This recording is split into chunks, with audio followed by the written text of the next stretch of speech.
Pemirsa, anggota Dewan alias Wakil Rakyat kena jerat judi online tidak hanya satu atau dua orang. PPATK di hadapan Komisi 3 DPR menyebut ada 1.000 wakil rakyat DPR dan DPRD yang diindikasikan terkait dengan judi online. Kita akan membahasnya terkait dengan temuan dari PPATK tersebut bersama dengan sejumlah narasumber yang sudah bergabung lewat sambungan Zoom ya. Ada anggota Komisi 3 DPR RI, Bang Johan Budi. Ada juga yang tadi juga ikut rapat dengan PPATK, ada Bang Lusius Karus, peneliti Formapi, dan juga tenaga ahli utama KSP, Bang Ade Irfan Pulungan. Selamat malam, Bapak-Bapak. Apa kabar? Selamat malam, Renhat. Ya, kami juga berupaya untuk menghubungi wakil dari Satgas Judi Online, namun belum ada yang berkesempatan untuk hadir pada diskusi pada malam hari. Saya lanjutkan dengan narasumber yang ada. Saya ingin ke Bang Johan Budi terlebih dahulu, tadi yang rapat dengan PPATK ya. Jadi sebetulnya tadi seperti apa dinamika di rapat antara Komisi 3 dengan PPATK yang akhirnya kemudian PPATK mengungkap ada 1.000 anggota Dewan di level DPRD dan juga DPR RI yang terindikasi terlibat judi online. Tadi seperti apa sebetulnya rapatnya, Bang? Ya, baik. Terima kasih. Jadi tadi itu rapat kerja ya Komisi 3 dengan PPATK. Salah satu pokok bahasan yang disampaikan oleh PPATK adalah berkaitan dengan kinerja ya, baik itu penggunaan anggaran, termasuk juga tadi disampaikan berkaitan dengan data-data yang dipunyai oleh PPATK ya. Jadi kemudian tidak hanya soal judi online tadi awalnya itu, jadi semuanya termasuk TPPU yang berasal dari korupsi, kemudian narkoba dan lain sebagainya. Nah kemudian ketika sesi tanya jawab, Habibur Rahman, pimpinan Komisi 3, wakil Ketua Komisi 3, menanyakan tentang apakah ada di data tersebut itu anggota DPR gitu.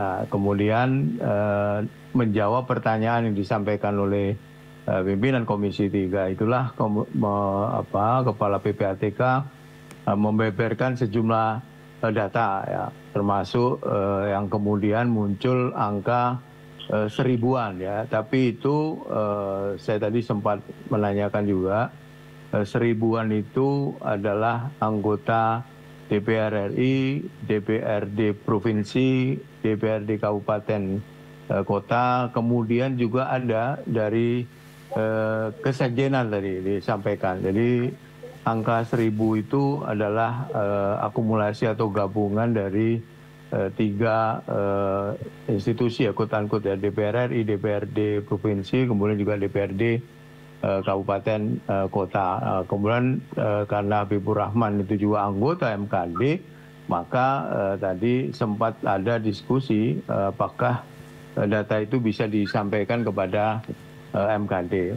Mengingat kita sampaikan juga tadi, saya sampaikan bahwa PPATK adalah mitra atau rekan kerja dari Komisi 3 yang MKD bisa saja meminta itu kepada PPATK ya secara detail. Saya tidak tahu proses selanjutnya apakah ketika PPATK memberikan data itu ke MKD, apa yang dilakukan oleh MKD saya tidak tahu. Tapi tadi ada data yang mengagetkan buat saya adalah ternyata akumulasi yang terjadi judi online ini jumlahnya bukan lagi miliar, tapi ratusan triliun. Dan tadi saya sempat menanyakan juga bagaimana PPATK kemudian bisa men-tracking itu tidak hanya soal profesi, tetapi sudah by name by address gitu.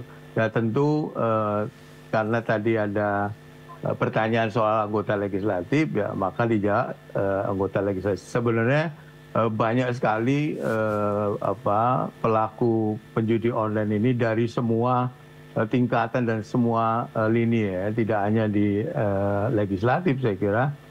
Bahkan tadi juga menyampaikan di Pemda itu juga ada data, dan mengagetkan juga buat saya ternyata pelaku judi online ini sudah merambah kepada ibu rumah tangga juga, dan juga kepada anak-anak sekolah tadi disampaikan. Nah, data yang akumulasi yang menjadi ratusan triliun itu, terus next-nya apa gitu, Satgas dari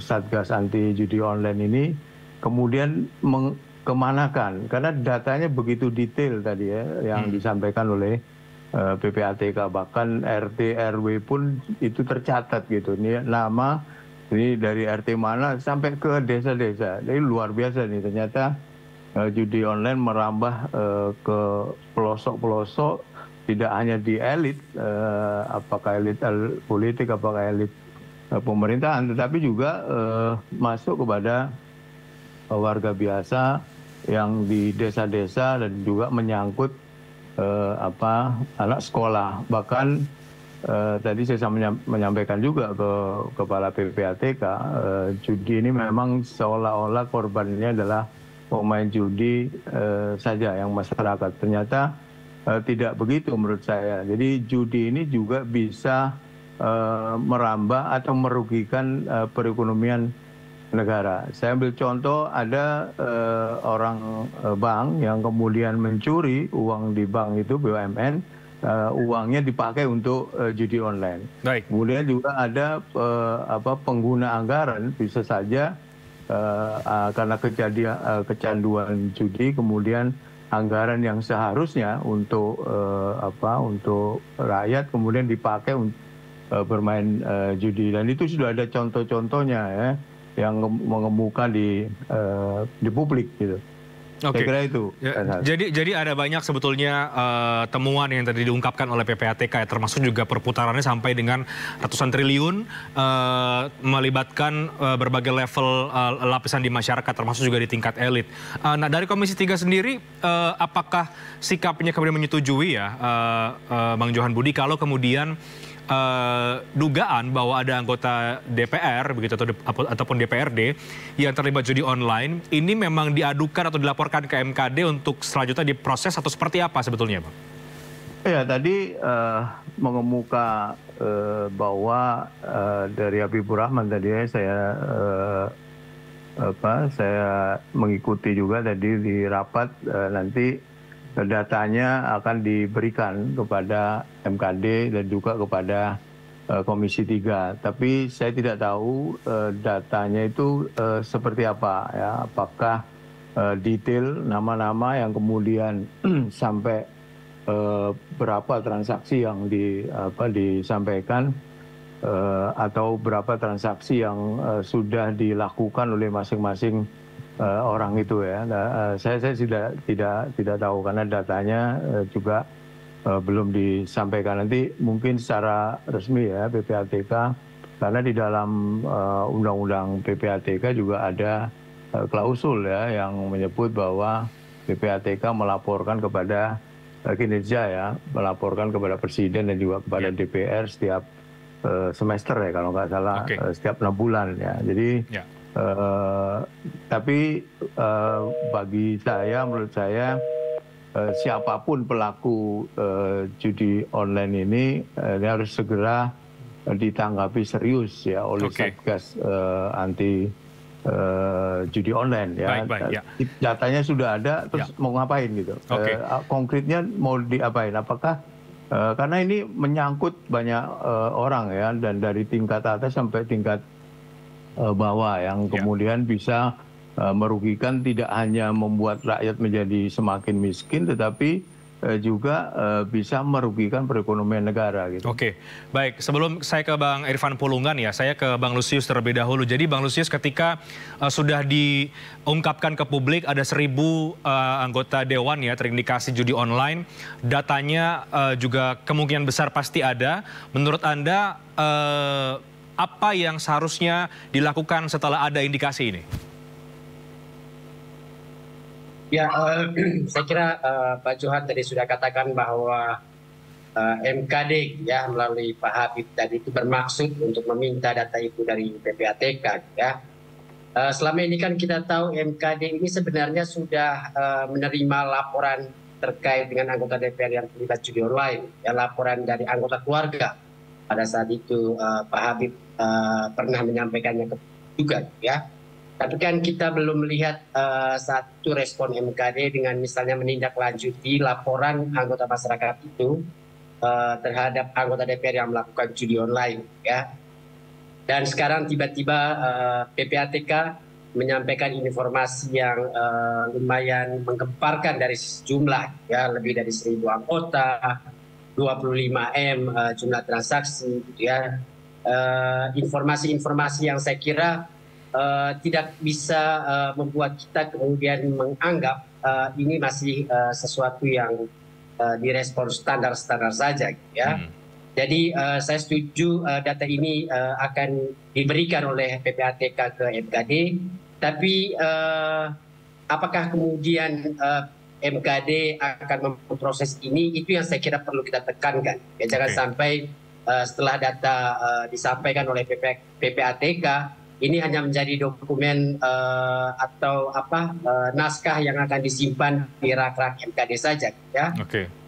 Paling penting buat saya sih apa langkah yang akan ditempuh oleh MKD. Ya, jangan hanya kemudian meminta data dari PPATK, tapi berani nggak sih mereka nanti memproses kalau PPATK itu menyampaikan nama-nama itu ke MKD. Ya. Jangan terhadap Pak Bambang Susatyo yang hanya dilaporkan karena perkataannya saja. MKD cepat sekali bahkan tanpa perlu mengundang Pak Bambang gitu ya untuk diproses MKD. Orang yang dilaporkan terlibat judi online sejak lama sudah diterima oleh MKD, tapi sampai sekarang belum diproses juga. Jadi saya kira perlu ada komitmen dari MKD sebelum data itu diberikan oleh PPATK. Apa yang mereka akan lakukan dengan data itu nanti kalau misalnya nama-nama disampaikan ke MKD, apakah MKD lalu bisa memulai proses sesuai dengan tata beracara di MKD itu ya. Jangan cuma minta dan bikin heboh 1-2 hari terus begitu datanya diterima ya cincai juga dengan teman-teman anggota DPR yang lain. Ya seperti biasa gitu ya. Mereka selalu berupaya untuk kemudian melindungi teman sendiri gitu ya jika kemudian dilaporkan terkait pelanggaran kode etik. Ya, oke. Jadi Anda mendorong bahwa kemudian anggota Dewan yang terindikasi terlibat judi online diproses ya, tidak hanya kemudian disampaikan hari ini, diungkap ke publik, tapi kemudian nanti tidak menjadi apa-apa, tapi diproses sesuai dengan prosedur yang berlaku di MKD. Nanti kita lanjutkan lagi Bang Lusius, saya ke Bang Irfan Pulungan terlebih dahulu.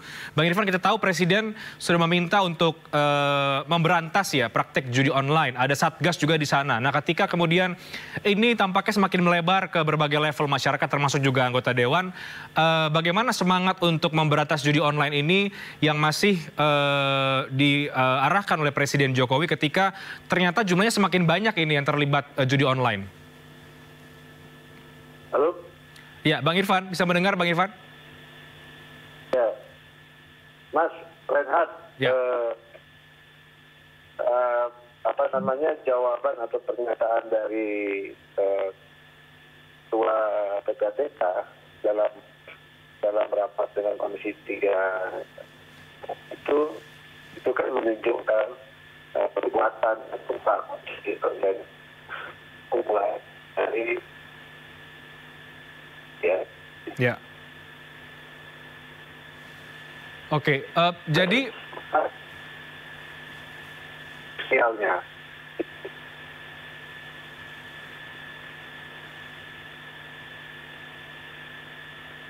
Oke, tampaknya ada gangguan komunikasi dengan Bang Irfan Pulungan.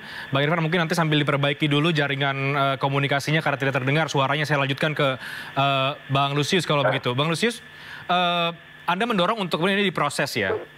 Apa sanksi yang kemudian jika terbukti, apa sanksi yang paling tepat jika kemudian anggota Dewan memang terlibat dalam praktik judi online ini?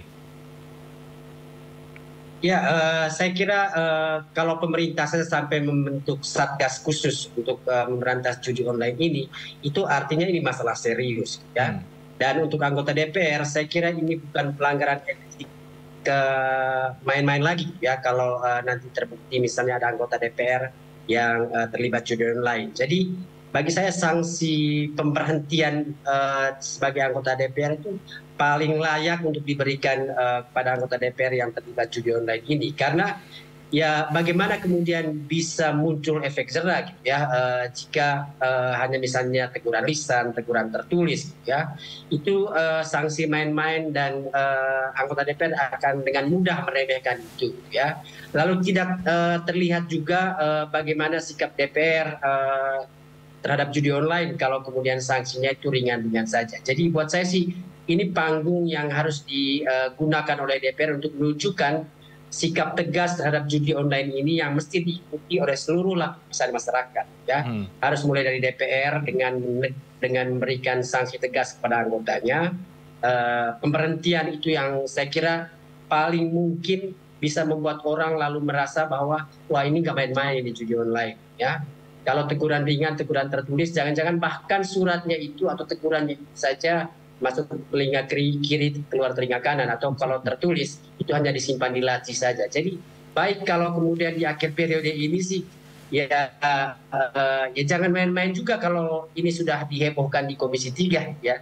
Sanksi tegas pemberhentian agar DPR selanjutnya, DPR baru nanti itu bisa penuh harapan gitu ya, karena kemudian yang akan datang itu orang yang sudah terfilter dari judi online ini di periode ini. Kan separuh lebih anggota DPR 2024-2029 itu adalah anggota DPR yang sekarang. Ya. Kalau sebagian dari yang terpilih itu dicuci dari penyakit judi online ini, saya kira sih kita berharap kita menyambut DPR baru nanti, DPR yang punya integritas, ya punya kemampuan kuat untuk memastikan judi online ini tidak terus merambah kemana-mana. Oke, Bang Johan Budi, apakah Anda atau paling tidak sikap Komisi 3 tadi anggota menyetujui ya kalau kemudian ini diproses di MKD, bahkan ada sanksi yang diberikan, bahkan tadi Bang Lusius mendorong kalau perlu memang sanksinya adalah pemecatan begitu. Seperti apa menurut Anda, Bang Johan? Gini, tadi saya ulang lagi ya, tadi itu adalah rapat kerja ya, antara Komisi 3 dengan PPATK. Jadi tidak dalam konteks kemudian meneruskan atau melanjutkan laporan kinerja PPATK yang kemudian ditindaklanjuti soal sanksi dan lain sebagainya. Kepala PPATK tadi sebelumnya tidak menyampaikan itu, tetapi ada pertanyaan yang disampaikan oleh Habibur Rahman berkaitan dengan apakah ada anggota legislatif, tentu DPR RI yang dimaksud ya, bukan DPRD, dan tapi Kepala PPATK kemudian memberikan data tidak hanya DPR RI, tapi juga DPRD, kabupaten maupun provinsi, bahkan di sekretariat. Dan dia tadi sampaikan data itu akan disampaikan juga tadi misalnya di sekretariat Kesekjenan, itu juga akan disampaikan juga kepada salah satunya kepada Sekjen ya, selaku yang membawai Kesekjenan. Jadi kemudian Komisi 3 tidak pada posisi itu tadi.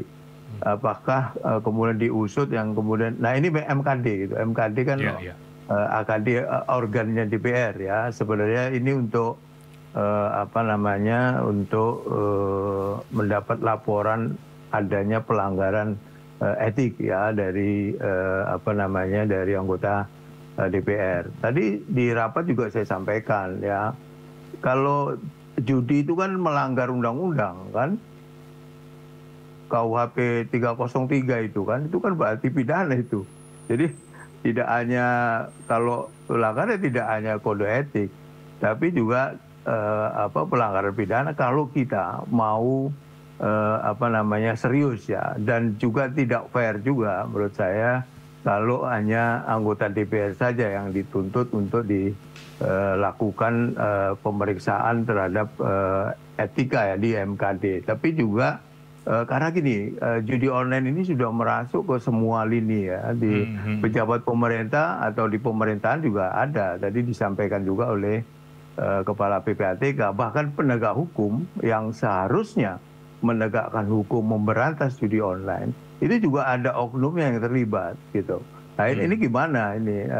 Kalau mau tegas ya semua harus tegas semua.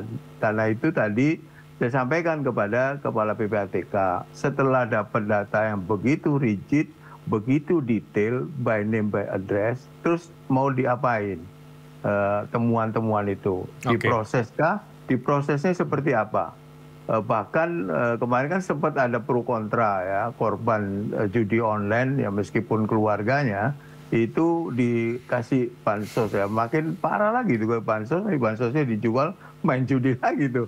Nah, ini nih ya, makanya keseriusan ini harus perlu, ini jangan sekedar diumumkan, kemudian setelah itu tidak di-cover oleh media, kita tidak diskusi lagi soal judi online, ya sudah, selesai, hilang lagi. Nanti berapa kali muncul kalau PPATK, ini kita perlu apresiasi ya kepada PPATK ya, dan apa yang dibentuk oleh Presiden Jokowi dengan Satgas anti judi ini juga perlu kita apresiasi. Artinya pemerintah serius ya untuk, karena ini seperti gunung es dan akumulasi sirkulasi uang yang beredar itu sampai ratusan triliun, ini nggak main-main menurut saya. Dan ini yang membuat rakyat semakin miskin kan, karena yang judi online ini masuk ke wilayah-wilayah yang private ya. Kita bisa main judi online sambil masak, kita bisa main judi online sambil tiduran gitu. Jadi ini sulit juga mengawasi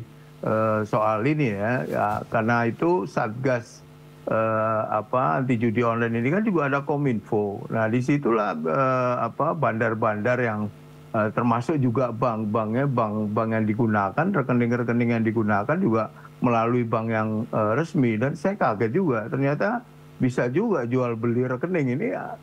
Saya banyak terkaget-kaget tadi, ternyata bisa juga. Jadi ada orang yang quote-unquote meminjam, pasti dikasih upah ya, meminjam rekening. Nah, kalau rekeningnya dipinjam, misalnya rekening A dipinjam oleh B, sebenarnya pemain judi online-nya itu A atau ke B. Karena yang punya rekening A, tapi yang main B, dananya dari B. Kan B yang harusnya kena. Nah, ini logika sederhana. Dan ini jumlahnya ratusan ribu, kata Kepala PPATK. Dan dari atas sampai ke bawah, sampai ke pelosok-pelosok desa. Ini yang perlu lebih dikejar menurut saya adalah, karena korbannya sudah banyak ya. Ada istri mau bakar suami, ada orang kemudian karena ikut judi online utangnya nambah, ada yang korupsi di BUMN, tadi saya sampaikan pegawai BUMN nilep uang negara, uang BUMN dipakai judi online, banyak lagi tuh. Ada yang pengguna anggaran, korupsi anggaran itu digunakan untuk judi online. Ini kan sudah luar biasa ini. Ini mengagetkan buat saya. Saya mencoba kembali ya jaringan komunikasi dengan Bang Irfan. Halo Bang Irfan, bisa mendengar Bang? Ya, Renhat. Ya, Bang Irfan, sekali lagi ada Satgas yang dibentuk oleh pemerintah ya sebagai arahan dari Presiden Jokowi untuk memberantas judi online. Ketika ada fakta bahwa ini ternyata yang terlibat judi online atau judol melibatkan DPR, ternyata legislatif, bahkan juga didesak agar kemudian eksekutif pun atau yudikatif pun juga dibongkar datanya. Bagaimana Anda melihat komitmen untuk memberantas judi online ini ketika lapisan yang terdampak ini semakin luas sebenarnya? Ya, seperti tadi saya katakan, Renhat ya, sesungguhnya pelaku judi online ini tidak mengenal strata sosial. Mulai dari dia pekerja biasa-biasa sampai dia berprofesi katakanlah berdasi ya, gitu. Nah, makanya pemerintah membentuk Satgas ini, itu artinya ada kesungguhan yang dilakukan oleh pemerintah. Kan ada dua tugas kewenangan yang dilakukan oleh pemerintah. Pertama adalah preventif pencegahan, yang kedua adalah penegakan hukum. Nah, Satgas ini itu mengintegrasikan semua sektor yang ada, tidak parsial gitu, tidak sektoral. Mungkin selama ini pemberantasan atau penanganan judi itu dilakukan oleh APH sebagai sektoral gitu. Jadi kesannya hanya tugas dari aparat penegak hukum. Nah, inilah dengan Satgas ini kita dorong dan kita dukung bersama supaya terintegrasi secara baik, secara luas, agar pemberantasan judi online ini ya tepat sasaran gitu. Ya, jadi penyakit masyarakat, penyakit sosial ini bisa diatasi. Judi ini kan bukan baru hari ini, Renhat. Ya, kita dulu mengenal pada saat Orde Baru, namanya Porkas, EDSB, itu dilegalkan. Ya, resmi dilegalkan oleh pemerintah pada saat itu. Tapi ditolak oleh masyarakat. Kenapa ditolak? Ya karena kultur masyarakat kita religius. Ya, nah ini kan metodenya karena kecanggihan teknologi hari ini, ya polanya online. Tapi sebenarnya judi itu memang dilarang. Tadi Bang Johan Budi, Mas Johan Budi bilang, itu kan perbuatan pidana 303 dalam KUHP. Apapun ceritanya, pelaku judi itu adalah melanggar hukum pidana. Ya, kalau saya mengatakan, saya basic hukum lawyer, ketika seseorang melakukan perbuatan judi, paling tidak ada 3 perbuatan pidana yang dia lakukan, Reinhard. Pertama adalah pasti akan melakukan penipuan. Bagaimana dia bisa menipu orang-orang atau siapapun untuk modal atau mencari uang, dia bermain judi lagi. Yang kedua, dia akan melakukan pencurian. Ya, pencurian yang akan dia lakukan itu juga sama. Ketika uangnya habis, ya, dia berpikir untuk bagaimana mendapatkan jalan pintas. Ya, paling enggak tadi penipuan, pencurian. Nah, ini ada 3 penggelapan. Kalau dia punya profesi sebagai karyawan kah, sebagai apapun namanya, dia berusaha melakukan penggelapan. Nah, saya juga kemarin kaget, ya terjadi misalnya di BUMN. Itu apakah bentuk dari sebuah cara melakukan penggelapan atau enggak? Nanti kita bisa telusuri bersama. Nah, itu tadi saya katakan, semua yang melakukan pelaku judi, ya, dalam KUHP pidana itu memang sangat tegas dilarang, pasti dia akan melakukan perbuatan pidana. Tiga bentuk itu, minimal itu. Begitu, Reinhard. Baik, kita jeda terlebih dahulu ya, Bapak. Nanti kita akan lanjutkan usai jeda terkait dengan penindakan setelah ada data-data yang diungkap PPATK dan juga ini yang semakin meluas ke seluruh level lapisan masyarakat praktik judol ini. Kami akan segera kembali sesaat lagi, tetap di Sindo Prime. Ya, Anda kembali bersama kami di Sindo Prime. Saya akan lanjutkan dengan 3 narasumber sudah bergabung. Tadi sudah kita banyak bahas ya, Bang Johan Budi, Bang Lusius dan juga Bang Irfan Pulungan. Saya ke Bang Lusius sekarang. Jadi kalau menurut Anda, ada juga kemudian mungkin jalur MKD ya yang bisa ditempuh.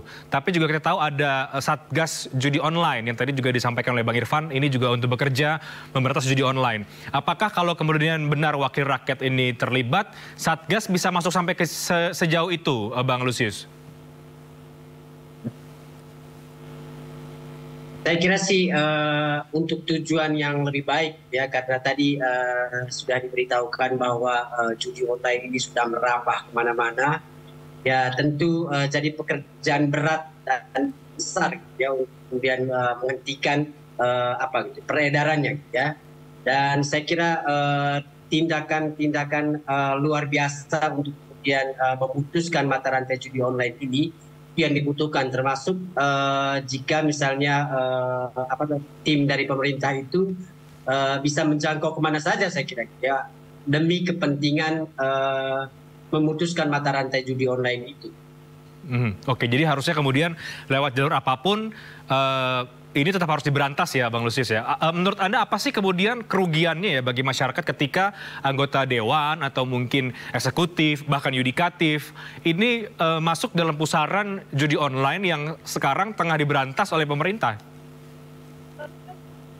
Ya, saya kira pertama korupsi gitu ya. Tadi sudah diberitahukan juga efek lanjutan dari judi online ini, ada yang sampai membunuh keluarganya gitu ya. Yang lain bisa sampai mencuri ya. Dan mencuri untuk orang yang punya kuasa seperti DPR bisa saja berbentuk korupsi. Dan saya kira sih ini beriringan. Kalau judi online ini dibiarkan terus terjadi di anggota DPR gitu, ya menjadi sangat mudah kemudian beralih ke korupsi ya, karena saya kira sama saja kebutuhannya, ingin mendapatkan keuntungan yang besar tanpa peduli kemudian soal integritas ya. Jadi saya kira itu bahaya pertama yang kemudian perlu kita antisipasi ketika kemudian judi online ini tidak secara tegas diberantas di DPR ya. Yang lain saya kira kita tahu betul bahwa anggota DPR ini adalah wakil rakyat yang di daerah pemilihannya adalah tokoh-tokoh terpuji, terhormat ya. Bagaimana kemudian mereka bisa jadi panutan jika pada saat yang sama mereka mempertontonkan aktivitas yang sedang ingin diberantas oleh pemerintah ya, yaitu judi online. Jadi saya kira dua hal itu saja sudah menunjukkan kepada kita prioritas yang harus dilakukan terhadap anggota DPR dalam hal judi online ini harus segera kemudian ditunjukkan upaya tegas gitu ya untuk menunjukkan keseriusan DPR menghadapi judi online ini. Jadi bukan hanya sekedar kemudian seremoni MKD meminta data ke PPATK memberikan itu, lalu MKD nanti ketika dituntut untuk memproses orang-orang yang ada dalam daftar itu, mereka lalu bilang wah nggak ada yang mengadu ke MKD atau lain sebagainya, seperti yang selama ini sering sekali ditunjukkan oleh MKD ketika kemudian publik menuntut anggota DPR tertentu untuk diproses secara etik. Ya, baik. Sebelum ke Bang Johan Budi, saya ke Bang Irfan kembali. Jadi kalau kemudian yang kena juga wakil rakyat, ada mungkin juga eksekutif, ada juga yudikatif. Anda yakin Bang Irfan bahwa Satgas ini mampu masuk memberantas sampai ke level-level itu? Karena tentu ada mungkin ada konflik kepentingan dan lain sebagainya. Ya, kita harus optimis ya, memberikan dukungan, memberikan atensi yang besar, yang kuat kepada tim Satgas ini. Kalau saya melihat anggota tim Satgas ini, strukturnya itu adalah semua sektor itu tergabung di situ. Jadi penyelesaian atau pemberantasan judi online ini ya harus kita mulai dari hulu sampai hilirnya, Renhat. Ya, bukan hanya persoalan penegakan hukum yang itu dilakukan kewenangannya, tugasnya oleh aparat penegak hukum, kepolisian, kejaksaan. Ya, bukan hanya itu, tapi semua sektor. Apakah misalnya mengenai psikologi sosialnya, apakah mengenai misalnya spiritualnya, bagaimana misalnya tingkat spiritual seseorang pelaku itu, dia memahami tentang dampak buruk atau apapun ceritanya tentang dia melakukan judi, ya tidak ada yang positif terhadap pelaku judi online ini. Nah, itu makanya anggotanya itu kan juga ada dari unsur Kementerian Agama. Ya, jadi semua sektor saya pikir. Jadi ini harus kita dukung ya supaya pemberantasan judi online itu bisa berjalan dengan efektif, cepat, terarah, ya terukur. Sama seperti yang sudah saya katakan tadi, ketika SDSB sumbangan dermawan sosial berhadiah pada masa saat itu Orde Baru, ya walaupun dilegalkan oleh pemerintah pada saat itu, tapi dukungan perlawanan masyarakat siapapun itu bisa kita berantas. Nah, ini juga semua masyarakat harus kita dukung, tokoh agama, ya, tokoh masyarakat dan semua kita. Jadi Presiden juga sudah menyatakan siapa yang mengetahui seseorang itu melakukan judi online, laporkan. Ya, bagaimana kita bisa memberikan advokasi, bagaimana kita bisa memberikan pencerahan kepada pelaku-pelaku, apakah dia dari masyarakat biasa ataukah dia punya pangkat, punya kedudukan, ya. Kita sampaikan, kita laporkan, ya bisa kita lihat dari bagaimana kehidupan berumah tangganya, bagaimana pergaulan dia, kan itu. Nah, ini makanya saya bilang kekuatan masyarakat kalau misalnya bersatu membantu Satgas ini, insya Allah bisa berjalan dengan efektif. Ya, kalau kita dikatakan masyarakat Indonesia adalah masyarakat yang religius, beragama, ya tahu benar judi ini adalah perbuatan yang dilarang, perbuatan yang haram, tentu kita juga harus memberikan masukan kepada siapapun gitu. Jadi pelaku judi ini bukan hanya kepada pelakunya yang harus kita lakukan, tapi kita dorong dan dukung bagaimana keluarga juga bisa membentengi, ya, memberikan warning kepada mereka pelaku ini, pelaku judi online ini. Jadi tugas kita tidak hanya misalnya dia pelakunya terus kita bukan persoalan penegakan hukum tadi saya katakan. Jadi semua gitu. Jadi tugas kita, saya yakin ya dengan kekuatan masyarakat, kelompok masyarakat dan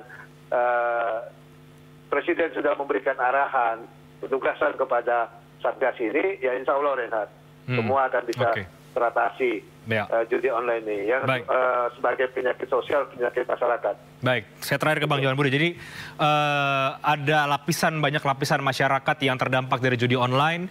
Kita lihat ada komitmen untuk memberantas itu. Sekali lagi bagaimana ke depan pengawasan dari Komisi 3 terhadap semua pihak mitra kerja Komisi 3 yang berkaitan dengan pemberantasan judi online ini, Bang Johan Budi. Ya, jadi menyelesaikan memberantas judi online tentu tidak bisa dari satu sisi saja ya. Saya setuju dengan Bang Irfan tadi bahwa memberantas judi online seperti juga memberantas narkoba ya, itu juga perlu komitmen bersama dari semua pihak ya. Jadi tidak hanya berkaitan dengan penindakan saja, tetapi juga harus ada langkah-langkah pencegahan. Dan juga di Satgas anti judi ini kan banyak sekali kementerian yang terlibat ya, termasuk Kominfo ya. Harusnya saya tidak tahu apakah akan dilakukan atau tidak. Yang penting kan bandar dari judi itu yang selalu dalam perjudian tuh yang untung pasti bandarnya. Pemain judi itu jarang yang menang yang kemudian bisa kaya raya, tapi sebaliknya menjadi miskin ya.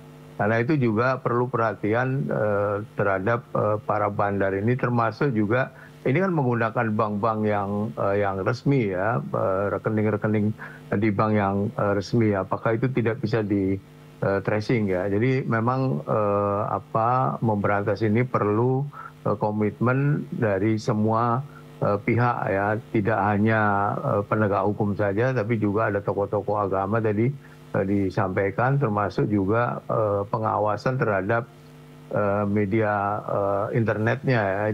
Itu yang bisa dilakukan. Kalau mau berantas sampai nol saya kira nggak bisa ya. Judi itu selalu ada sejak zaman purba gitu. Seperti juga korupsi susah sekali diberantas ya. Jadi tapi yang pencegahan tadi perlu juga secara giat dilakukan. Jadi simultan lah, bandarnya diburu, kemudian juga platformnya juga dihentikan, sekaligus juga memberi pemahaman kepada publik, kepada masyarakat bahwa judi itu yang saya kira semua agama akan melarang umatnya berjudi ya, karena itu haram. Saya kira itu. Baik, Bang Johan, Bang Lusius, Bang Irfan, terima kasih banyak waktunya. Kita kawal bersama pemberantasan judi online, tidak hanya yang diduga di anggota Dewan, tapi juga semua lapisan masyarakat. Terima kasih Bapak-Bapak, selamat malam, sehat selalu. Ya, makasih. Salam Mas Budijo. Kami akan segera kembali sesaat lagi, tetap bersama kami di Sindo Prime.